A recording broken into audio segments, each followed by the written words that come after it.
we've been really trying to focus on leadership and how do we build this idea of 360 leadership.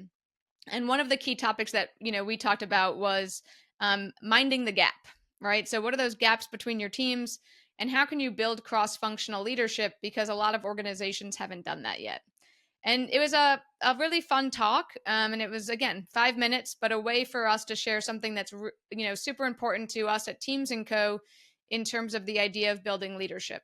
So what I wanted to share with you today was this idea of minding the gap and strategic leadership and cross-functional leadership, right? So a lot of times we think about leadership as I am going to lead a team of people or a few individuals. As a leader, I'm in a functional area, maybe, right? I lead a sales team or an IT team or a finance team. And all too often, what happens is those leaders get into a room and there's lots of debates and there's lots of friction because, people are kind of jockeying for their own silo, right? They're trying to kind of defend or promote, marketing versus sales versus IT versus accounting. And so, what we really believe at Teams & Co. is that we should be rising above functional area, and all leaders, no matter where you lead from in the company and individual contributors, should be taking this idea of cross-functional leadership seriously so that way we can, achieve more as an organization. So when we think about, kind of quote unquote minding the gap, we're not talking about the London tube system, as great as it is to visit London. We're talking about these gaps that exist between our teams, right? So when we get into those rooms and we're debating, there's like gaps between those teams. And a lot of times what happens in organizations is this feels kind of like a black hole, right? As leaders, we're working on this project, but we don't really know where it went. We don't know who owns it. We haven't gotten an update in a while. And we're just kind of like wondering what's going on. And we look at each other like, what happened, right? Like we feel like as leaders, we're constantly out there talking about collaboration and teamwork. And maybe you've sent your team to a communications course, but no matter what, you just feel like still things are stalling and they're kind of getting lost. And the reason behind this that we find is that most organizations are still set up in a me versus we kind of way. So me over we, right? And so if you think about that, it's valuing the individual over the collective success. And what we mean by that is if you think about your organization and your processes today, a lot of them are focused around individuals, right? Like benefits and rewards and promotions and celebrations. A lot of times we're really recognizing an individual effort over that collective effort. And it's not bad to recognize individual efforts. Obviously, especially when we have like high potential employees, we want to be able to recognize their great work. But if you think about a sports analogy, because we always love a good sports analogy here at Teams & Co. We think about sort of a sports team, right? You can have a high scorer, and that same person can be your high scorer every game, and you can lose every game, right? So that's not success, right? So while we want our team members to stand out and we want them to bring their individual gifts and we want them to, build that shared success, we 100% want them to do it in a collective manner, right? We want everybody to bring their gifts to the table, and then we want to succeed as a team versus I've achieved something at the expense of you achieving something. Because if we can do this, we can really break down those silos, right? And if we don't, we're going to continue to have those silos and those gaps between our teams where our teams are almost competing with each other versus collaborating. So, and this is what kind of builds that like tug of war sometimes between teams of like, no, it's me, no, it's me. We don't want that kind of dynamic within our organization because if we have that dynamic, the only thing that, kind of decreases is the organization, right? Like people, could be reaching their individual goals, but the organization could be suffering. And the organization could be suffering in a few ways. You may, because of this friction, you may lose great talent. You may lose great leaders, right? People don't want to work in a place that feels that difficult all the time. They don't want to feel like there's that constant friction. You may be losing revenue, right? Projects might be stalled. They might be behind schedule because you're not helping your teams work together. Instead, you're kind of solving for this competition. So you might be achieving a little bit, right? Just like that high scorer in the game, they're scoring, but you're losing the result of the organization, which is actually winning the game. So what do you do about it, right? Well, at Teams & Co., we talk a lot about developing 360 leadership. So again, what I'm saying is delivering results in your role is important. We all have a specific role. We have a skill set. we should bring that to the table. But we also need to be able to build teams, and we also need to be able to lead cross-functionally. And we do that in a few different ways, right? So the action plan that we'll talk about today comes down to 5 major things. 1, building a line of sight from individuals to the organization, aligning your team goals, both within your team and across teams, expanding cross-functional knowledge, right? Does everybody know what the other teams do and what they're responsible for? And then ingraining cross-functional approach within the organization, making things more proactive than reactive. And then last but not least, you got to celebrate team wins, right? So first, building a line of sight.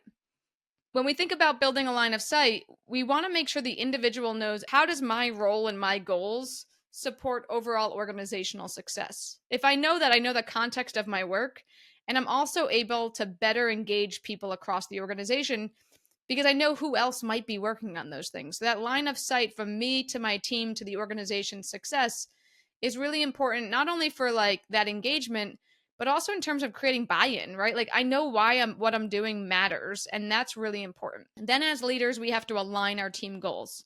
So again, say you lead the IT team. You want to align the goals across the IT team, right? So everybody's kind of pulling in the same direction. You also want to make sure that all the teams in your organization have aligned goals. Or else what happens is, we've all sat in these meetings. You get into a meeting and all the leaders are debating the best thing because they're thinking about their goals. And that's what they should be thinking about, right? That's why we give people goals. We give them goals because we want them to achieve those things. So as leaders, it's really important for us to make sure that the leaders that report into us and that are leading the teams also have aligned goals, right? So when they're in these meetings, they all know they all have the same definition of success. And then they can bring their perspectives and their expertise to reach that, definition of success. Third, we want to make sure that we're building cross-functional knowledge, right? So how many times have you heard like, man, it's really annoying. They keep asking me the same questions, right? Like it might be like, oh, the finance team is asking me questions, or, why does IT keep asking for these requirements? Or, there's all these things that happen in these cross-functional meetings. And a lot of times it's because leaders don't know what the other teams do. And so just really taking a step back and, I've heard a lot of leaders in my career say like, well, they should just know this stuff. And it's like, well, probably not, right? Like we're not born with the innate knowledge of what happens at a business, right? And each business is a little bit different. So at some businesses, product management might own something, and another business, IT may own that same thing. And at a third business, marketing might own it, right? And so this is the really important part for your onboarding process, is actually explaining to people what's the scope of what each team does and why they're asking the questions they do. So as a leader in an organization, I should not only be trying to learn about the other leaders and what they're doing, I should also be taking it upon myself to teach people, right? So my question could go a little bit like, hey, I'm really wondering about X, Y, or Z.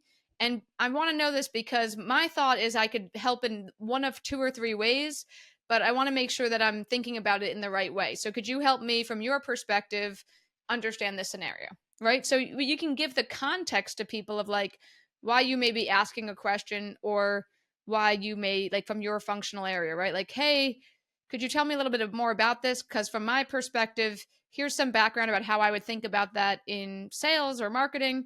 And, it'd be great to have your perspective on that, because then you can kind of have a little bit more of a dialogue than a debate, which is often what transpires in these cross-functional meetings. If you can build this, you can also then ingrain this cross-functional approach, right? So it's not like HR is on one team and sales is another team and operations is another team and marketing is another team.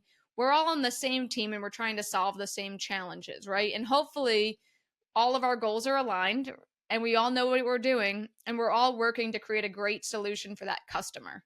Because that's the ultimate goal. All of us should be working towards solving something for the customer or providing a better experience or a better product for the customer.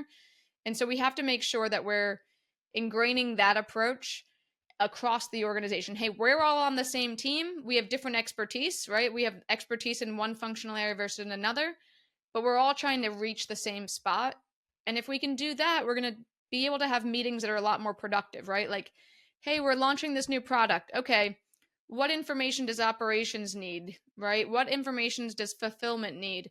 What information does marketing need? Sales need? HR? Do we need to hire? Do we need to train, right? There's all of these pieces and parts that happen over a project plan. And rather than getting to the end and being like, oh no, we never told somebody about this, right? And this is like, I'll talk about it from my experience in marketing. In marketing, you have to let people know when you're going to run a promotion. If not, you run out of stock, right? Like people don't have the things on hand to be able to sell, and that's not a great thing. So you want to make sure that other teams know what's happening, so that way you can all properly prepare for that. And if you do that well, you're going to be able to celebrate because your team is winning. And we really encourage teams to celebrate, because we often acknowledge individual wins. We sometimes forget to like celebrate when a team does something really great. And most of us are on multiple teams, right? Like you're always in cross-functional meetings. Sometimes they just dissolve and nobody ever celebrates. So it's like, how are people to know that I should be working cross-functionally if every time I work cross-functionally, we're never recognized for that, right? So as leaders, we have to reinforce that success and celebrate that win. But now comes the hard part.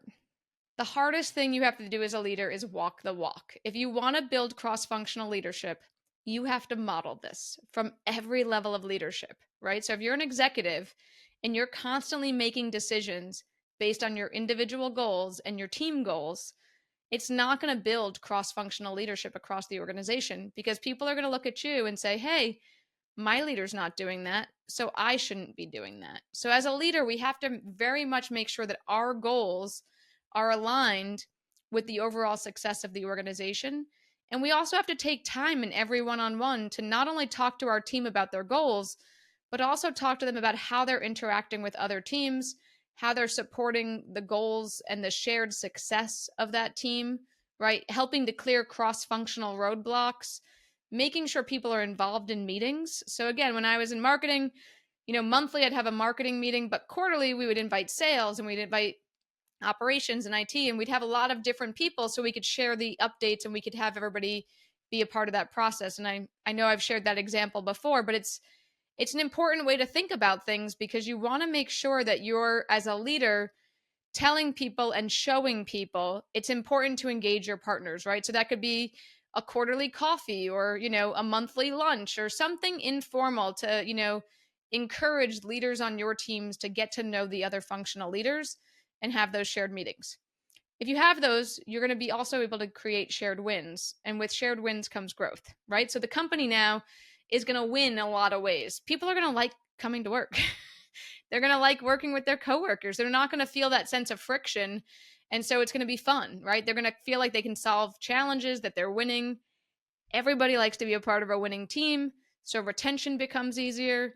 And overall, we're growing and developing. So again, just kind of as a quick recap, if you're in an organization and you feel like, hey, things are kind of getting lost and there's these gaps between the teams, let's figure out how do we bridge those gaps, right? Like how do we build strategic alignment, making sure all of our goals are aligned? And then how do we reorient to more of a cross-functional approach? So how do we teach people about the other functions? How do we build more proactive meetings between the functions and drive that collaboration that can drive success? So hopefully that's helpful. We always love sharing tips and tricks with our audience about how we think about things at Teams & Co. And we hope that you tune in next week for even more tips and tricks and ideas that we have. Also, you can hear about, what else is going on at Teams & Co. So drop us a like, subscribe to the podcast if you haven't already, share it with a friend. And again, just thanks for listening. We really enjoy sharing these things and hope that you're enjoying the podcast as well. Thanks so much.